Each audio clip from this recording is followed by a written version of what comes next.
Welcome back after the break. आप देख रहे हैं, टॉपिक हमारा है हम अपने आप से झूठ क्यों बोलते हैं। अच्छा, ये ज़रा रोमांटिक रिलेशनशिप्स के तनाजुर में भी देखते हैं। इंटरेस्टिंग बात ये होती है कि अगर आपका दिल किसी पे आ जाए तो उसकी लाख बुराइयां भी नज़र नहीं आती और आपको बस दिल चाहता है कि बस उसके बारे में भी कोई बुराई ना करे। और ख़ास तौर पे अगर आपको रेजिस्टेंस आ रही है अपने घर से, तब क्या करना चाहिए? क्योंकि लोग लाख आपकी आंखों से वो पट्टी उतारना चाहें, आपको सिर्फ अच्छाई नज़र आ रही होती है और आप अपने आप से झूठ बोल रहे होते हैं कि नहीं जी, बाकी सारे मसाइल हल हो जाएंगे। लोग प्रैक्टिकल मसले बता रहे हैं, भाई उसका देखो जॉइंट फैमिली सिस्टम कैसा है, रहन सहन कैसा है, आइडियोलॉजीज़ में, नज़रियात में कितना फ़र्क है। आपको कुछ नहीं दिख रहा होता, उस वक्त आप मोहब्बत में बिल्कुल ही पागल चल रहे होते हैं। सो निसा, तब क्या करना चाहिए और आपको क्या लगता है कि लोग मोहब्बत में अपने आप से झूठ क्यों बोल रहे होते हैं कि हाँ बस सब देखी जाएगी, बस इस शख्स को पा लूँ, बस that's all I need to do. Actually आपका सवाल बड़ा इंटरेस्टिंग है, लेकिन मैं बात अपनी शुरू करूँगी एक जुमले से कि मोहब्बत अंधी होती है। अब वो दिल जब आ जाता है और उसकी बुराइयां जो होती हैं वो अच्छाइयाँ होती हैं, और जब किसी भी इंसान को कोई इंसान पसंद कर रहा होता है तो उसकी अच्छाइयों उस वक्त वो उसे अच्छा लग रहा होता है। देखिए, एक नेचुरल प्रोसेस होता है और वाकई में इंसान अपने आप से झूठ बोल रहा होता है। अच्छा, थर्ड पर्सन को वो चीज़ें इसलिए नज़र आती होती हैं क्योंकि वो न्यूट्रल है, वो चीज़ हमारी भी देख रहा होता है और वो उस पर्सन की भी चीज़ें देख रहा होता है, लेकिन हमें वो चीज़ें नज़र नहीं आ रही होती। आप बिल्कुल सही कह रही हैं कि हम अपने आप से झूठ बोल रहे होते हैं, लेकिन ये एक अंधी एक चीज़ होती है, एक अटैचमेंट जिसे कहना चाहिए। लेकिन एक वक्त में जाके, चाहे अगर मैं अपने आप से झूठ बोल रही हूँ और मुझे सामने वाले की बुराइयां नज़र नहीं आ रही, लेकिन एक वक्त में जाके वो चीज़ें क्लियर होना शुरू हो जाती हैं, वो आंखों पे से पर्दा हटना शुरू हो जाता है और फिर इंसान रियलाइज़ करता है कि हाँ, मैं उस वक्त में तो बड़ी बेवकूफ़ी कर रही थी या कर रहा था, लेकिन अब देखो सही कहते थे लोग। लेकिन वही मैंने कहा ना, पहली बात कि झूठ के पाँव नहीं होते, लेकिन मोहब्बत में इंसान अंधा हो जाता है। बिल्कुल सही, आपने दोनों तीनों मुहावरों का सही इस्तेमाल किया है। आसिफ, आप क्या कहेंगे? यहाँ हम रोमांटिक रिलेशनशिप्स के बारे में कह रहे हैं कि हमारी उस वक्त खाम ख्याली होती है, मोहब्बत होती है, बहादुरी होती है कि हम समझते हैं यार जो भी इश्यूज़ हैं ना वो हल हो जाएंगे। ये झूठ हम अपने आप से क्यों बोल रहे होते हैं जब ग्लेयरिंग प्रॉब्लम्स आपके सामने हैं? और ये मेरे ख्याल में सिर्फ रोमांटिक रिलेशनशिप्स में नहीं, ये नौकरी में, कोई भी काम करने से पहले होता है कि आपको नज़र आ रहा होता है कि यार ये मुश्किल होगा, लेकिन आप अपने आप को मना लेते हैं, लोगों से भी कहते हैं नहीं नहीं ये इतनी कोई बड़ी बात नहीं है। उसमें सबसे ज़रूरी चीज़ यही होती है कि हम लोग ना रियलिटी चेक बहुत देर से लेते हैं। वी डू रियलाइज़ कि ये चीज़ हमारी एबिलिटी से या स्किल सेट से बाहर है, बट उस वक्त हम एम्बिशियस बाज़ात इतने हो जाते हैं अगर हम रोमांटिक रिलेशनशिप में, तो हमारी लॉयल्टी इतनी ज़्यादा हो जाती है, हमारा कनेक्टिविटी इतनी ज़्यादा हो जाती है कि हमें फिर उसके अलावा कुछ और नज़र नहीं आ रहा होता। That actually gives us that puts us in an illusion. ये हमें एक इल्यूजन के अंदर ले जाता है जिसमें हम देख रहे होते हैं कि एवरीथिंग इज़ फाइन।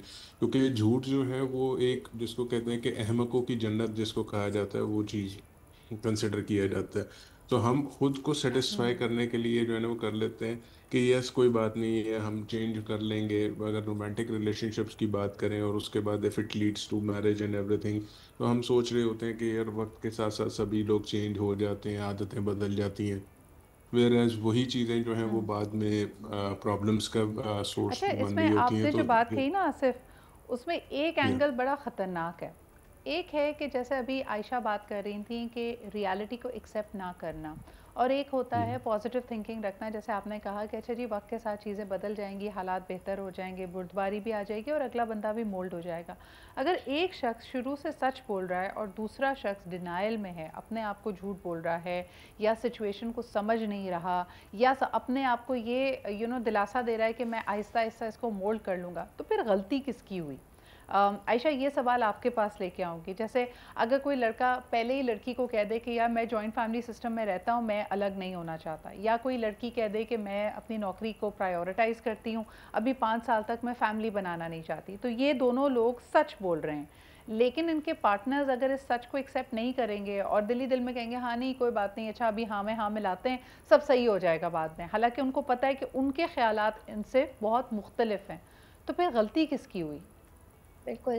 देखिए, कभी-कभी कुछ सिचुएशंस ऐसी होती हैं जहाँ कोई गलत और सही नहीं होता, लेकिन एक झूठ वो है जो हम खुद से बोलते हैं, एक झूठ वो है जो कोई और हमसे बोलता है। जब हम खुद से ही झूठ हम्म। बोलने लग जाते हैं ना, और हम डिनायल फेज पे चले जाते हैं, तब हम अपने साथ बहुत ज्यादती कर लेते हैं। क्योंकि एक वक्त आता है जब चीजें तो हमारे सामने आती हैं, और शायद शुरू से भी होती हैं, बट हम बस वो एक पर्दा रखते हैं ना, तो बाद में जब हकीकतें खुलती हैं तो आपको बड़ी तकलीफ होती है। लेकिन इससे भी ज्यादा तकलीफ तो ये होता है कि कोई इंसान आपसे झूठ बोले। झूठ के सहारे ना आप जिंदगी नहीं गुजार सकते। आप चाहे गुर्बत में, शायद फिर भी इंसान के पास पैसे थोड़े कम हो, जिंदगी गुजर सकती है, लेकिन झूठ, जो इंसान झूठ बोलता है उसके साथ नहीं जिंदगी गुजर सकती। क्योंकि आप हमेशा ऐसे लगेगा कि वो आपको धोखा दे रहा है, वो आपको एक एक तरह के इल्यूजन में रख रहा है, एक परसेप्शन क्रिएट करे, एक फेक वर्ल्ड है, आप ऐसा लगेगा एक फेक वर्ल्ड में है। तो हाँ, अगर आपके लिए चीज़ें पहले से ट्रांसपेरेंट हैं, तो आप, बहुत अच्छा है कि अकल के नाखून लें और इन चीज़ों को समझें और अपने साथ वो ज्यादती ना करें। लेकिन इस चीज़ को सोचना मैं बदल दूंगी या मैं बदल दूंगा, ऐसा नहीं होता रियलिटी में। कुछ हम्म। ऐसी बेसिक ग्राउंड रियलिटीज हैं जो आप नहीं बदल सकते, उस इंसान ने आपको पहले ही बताया था वो, तो आप उसको भी क्रिटिसाइज नहीं कर हम्म। सकते। बिल्कुल सही। असर साहब, जैसे कई रिलेशनशिप्स में, इंटरेक्शंस में, जिसको हम बड़ी आम ज़बान में कहते हैं रेड फ्लैग्स, ये वो रियलिटी चेक्स हैं, ये वो आपको इंडिकेटर्स हैं, यूनिवर्स की तरफ से साइंस हैं, जहां आपके झूठ को एक तरह से चैलेंज किया जा रहा होता है। यानी अगर आपने अपने आप से झूठ बोला है कि ये शख्स बहुत मुखलिस है, बड़ा दयानतदार है, तो कुछ रेड फ्लैग्स आपको दिखते हैं जिसके बाद आपको संभल जाना चाहिए, मिसाल के तौर पे। तो अगर हम रेड फ्लैग्स को देखकर अनदेखा कर रहे हैं, तो ये भी अपने आप से झूठ बोलने का एक एक तरीका हुआ, या इसमें कोई और वजह शामिल है आपके ख्याल में?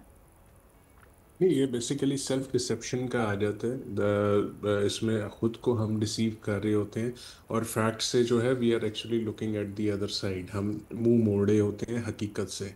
अच्छा, और इन द बैकग्राउंड हो ये रहा होता है कि वो रेड फ्लैग इवन दो हमें नज़र भी आ रहा होता है, लेकिन जब हम मुंह उधर मोड़ लेते हैं तो वो आहिस्ता आहिस्ता बिल्ड होना शुरू हो जाता है।